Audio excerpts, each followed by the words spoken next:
Oh my god, Justin is going to kill me! Chester Hunt was terrified of Justin. He had let his son Pete run off to get pizza, and Justin was not happy.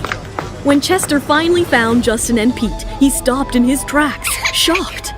Cherry was crying her eyes out. Justin, thinking that she was Pete, had told her that he was his father, and she has to listen to him.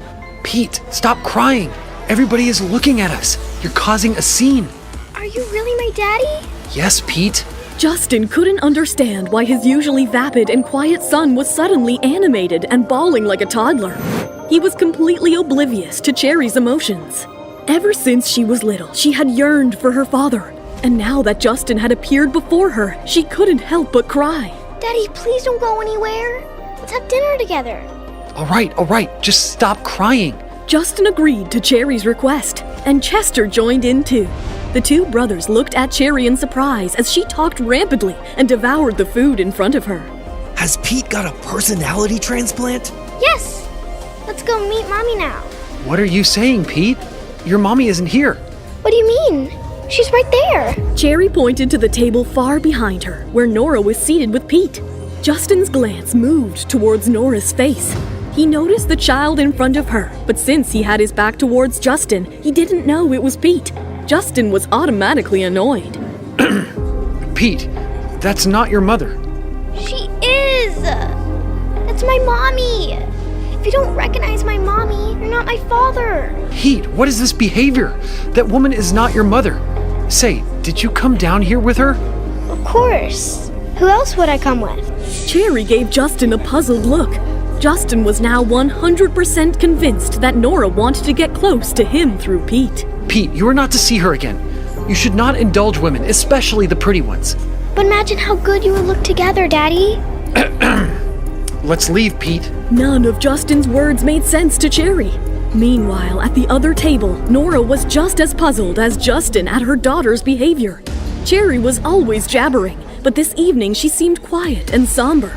Nora assumed that Cherry was upset about dragging her away from her games. Are you okay, baby? Do you want anything more to eat? Can I please get another piece of cake? You are very well-mannered today. Of course you may get cake. An elated Pete walked up to the bakery to pick up his treat. Meanwhile, Cherry sneaked away from Justin and Chester while they were collecting their coats and rushed to her mom. A startled Justin started looking around the restaurant for his son and spotted him. Stop running away, Pete. Dad, Enough. It's getting late. We need to go. As Justin dragged Pete away, Cherry excitedly narrated her night's events to Nora. Mom, you won't believe who I met tonight. You seem back to normal. Whom did you meet? Dad. Cherry, we have been through this before.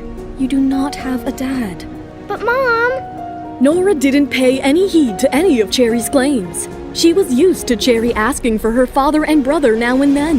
How could Nora tackle questions that she didn't know the answers to? As the mother and daughter prepared to turn in for the night, they were interrupted by the doorbell.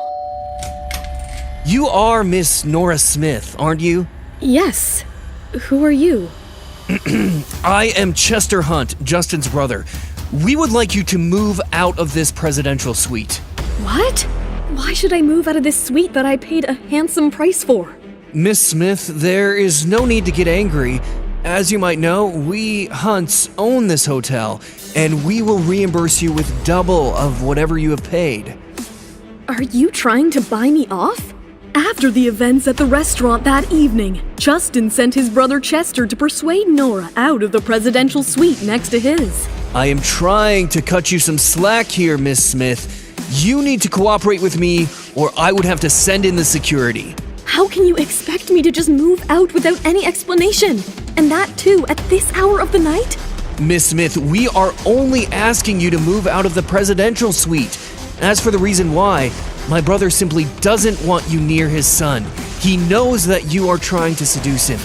It is best if you move out on your own to another room. I am curious.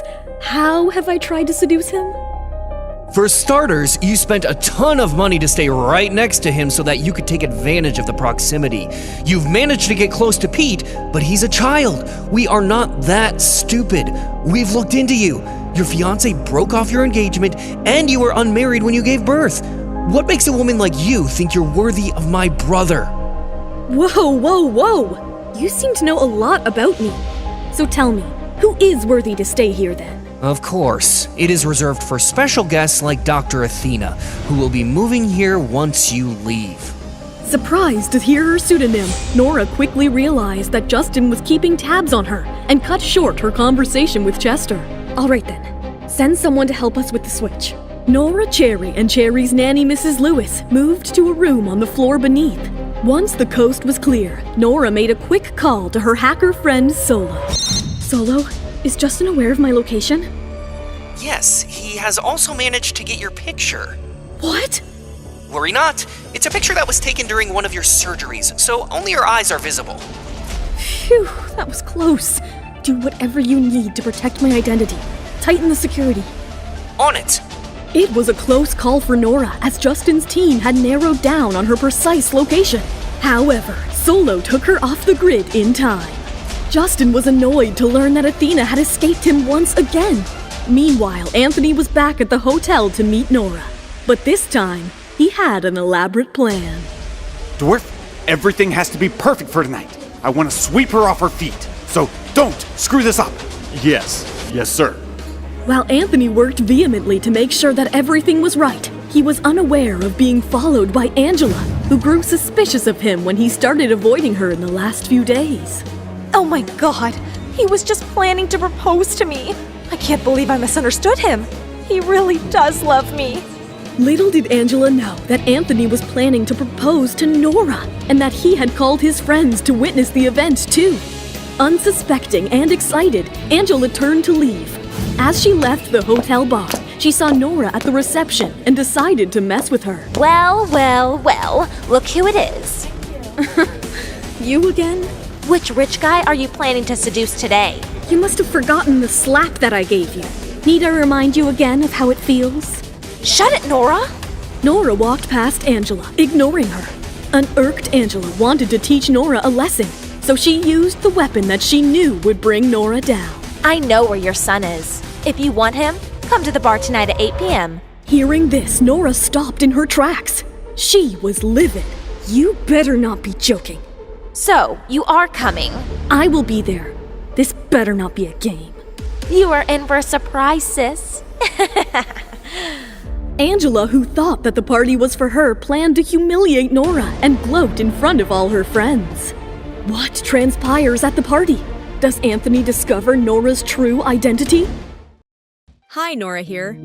If you are wondering what happens next, then download the Pocket FM app and listen to the exciting episodes of Saving Nora Now with the link in the description.